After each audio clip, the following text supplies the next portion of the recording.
A wise man once said, put him Ankalaev. And when Ankalaev was put, a lot of people have been coping about the fight. Even Alex Pereira himself. This is exactly what he said, quote, "I knew it would be a war. Every fight of mine is a war. He put some pressure in the second round. I felt some of his strikes, but putting me up against the cage, he didn't really do anything. We followed our strategy. We know that he puts people against the fence and he plays that game. Giving him the win with a game plan like that kind of incentivizes people to do that against people. People might say it's a boring style, but when a guy gets a win doing that, it kind of makes people want to do that too. I hurt him against the fence. The only difference is I was the one against the fence." Unquote. So he's pretty much saying that Ankalaev won because he was able to keep Alex on the fence, and Alex was the one landing damage? What? It's like, okay, man, I understand that it's not going to be the most entertaining thing, but when we're talking about the skills of a fighter, what does that mean about Alex then, who can't fight off the fence? He's a mixed martial artist in an MMA fight. His job is to fight off of the fence if the fight goes there, and he just wasn't able to do it in that fourth round. And it's crazy, like, most of the talk is about the fourth round, when there's literally 4 other rounds of the fight, right? It's not like Ankalaev did that the entire fight. Ankalaev was just a better fighter. The cage has been a part of the sport since the beginning, and wrestlers have been fighting off the fence ever since the very beginning. This isn't the first time, and it won't be the last time. There's gonna be many fights, and fighters have to be able to adapt and fight defensively well to get themselves off the fence. And it's not even like that's all he did. Alex and a lot of people are talking like that's all Ankalaev did in the fight. The Ankalaev was the boring fighter while Alex was what? Trying to get the knockout? Alex was going forward throwing strikes. He was the one trying to make the fight exciting. Alex wasn't doing any of that. Ankalaev was in fact the fighter who made more of an effort to do those things that people are criticizing him for not doing. If Ankalaev was boring, then that must mean Alex was insanely boring. He was essentially fighting like champion Adesanya, the same fighter that so many people criticized for the way that he fought. And he fought just like Adesanya did, but they're looking at Ankalaev as if he was the boring one. It's like, okay, Alex must be spending way too much time with Jamal Hill. Why is he making excuses? Brother, you switched into MMA knowing that you fight in the cage, and fighters have been using the fence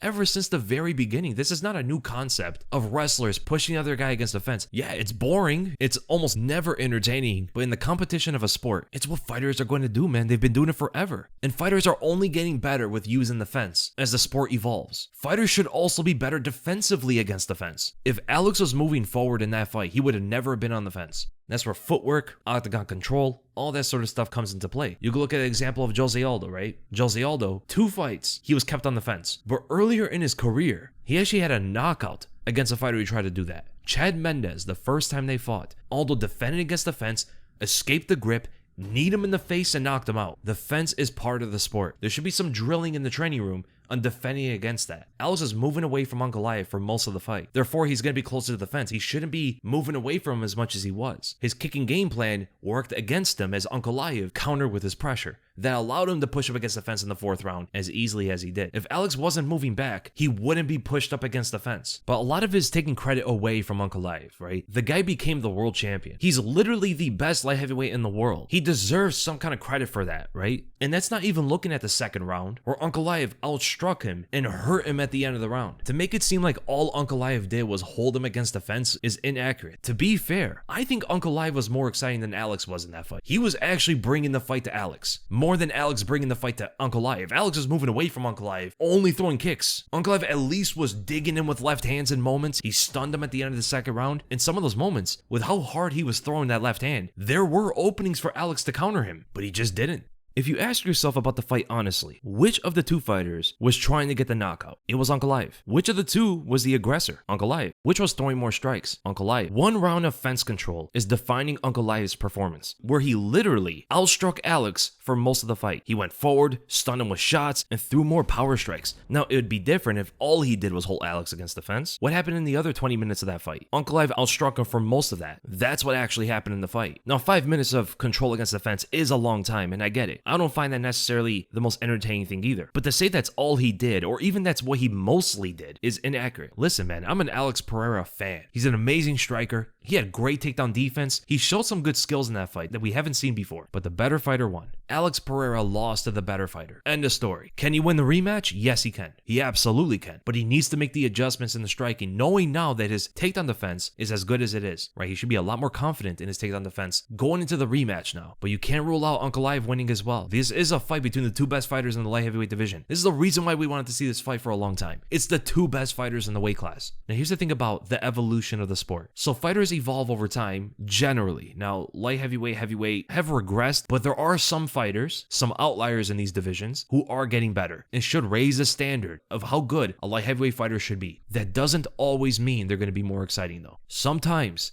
the sport evolving means it could get more boring. Look at Floyd Mayweather. The evolution of boxing created Floyd Mayweather, one of the greatest of all time, but also not the most exciting to watch, unless you're really into the skills and techniques of a fight. But if you're in it for knockouts and some crazy performance and stuff like that, the evolution of the sport does not mean the fighters are going to be more exciting. The evolution of the sport can mean fighters holding the other guy against the fence more, wrestling better on the ground, better top position, top control, better defense instead of offense. But the thing is, whenever the sport gets more boring, the sport is going to continuously evolve. And the fighters who have to counter that and get ahead of that boring style, the fighters after are most likely going to be more exciting because they're going to be countering a lot of that defense, countering a lot of the fence control and wall installing and all that sort of stuff. Maybe what Jose Aldo did against Chad Mendes, right? The sport has been very exciting in the COVID era. Knockouts all over the place, finishes, crazy striking. That is now being countered with this wrestling controlling style, which might reign over the sport for a long time until that gets countered by maybe something more exciting. The sport is always going through phases. Like at one point it was a sprawl and brawl style after wrestling was dominating, right? Wrestling used to dominate the sport until the sprawl and brawlers came, the Chuck Liddells and those guys. And then came the well-rounded fighters who were able to both offensively strike and wrestle. So then the sprawl and brawlers could get outstruck and they have to worry about both striking and wrestling, not just wrestling, right? They were used to just fighting these wrestlers. They would train to stop their takedowns and then outstrike them. But once these wrestlers got really good at striking, it changed the whole landscape of MMA. And the fighters got more well-rounded and all that stuff, and it just continuously evolves to beat the existing trend. So right now it's this controlling, wrestling, spamming takedown style. I'm not saying that's what Ankalaev was doing. Ankalaev is a well-rounded fighter who also has good striking. He was feinting literally from the second round to the fifth. Hand trapping, outside foot position, all that sort of stuff. Like all the things that deterred Alex from moving forward. It's hard to move forward on Ankalaev when he's constantly making Alex guess with the feints and the footwork and all that sort of stuff. Those kind of techniques completely changes how a fight happens. But it seems like for some reason, less people are appreciative of these techniques. They just want to see the big knockouts. Fighting is not just throwing your limbs and getting a knockout, right? That's bar brawling. That's what the lowest level of fighters do. But once you reach the UFC, especially at a championship level, even in the light heavyweight division, which a lot of people, as do I, don't think it's like the most skilled weight class, but even in this division, at the highest level, these subtle techniques like feinting and foot positioning and stuff like that make a worlds of a difference of how a fight happens.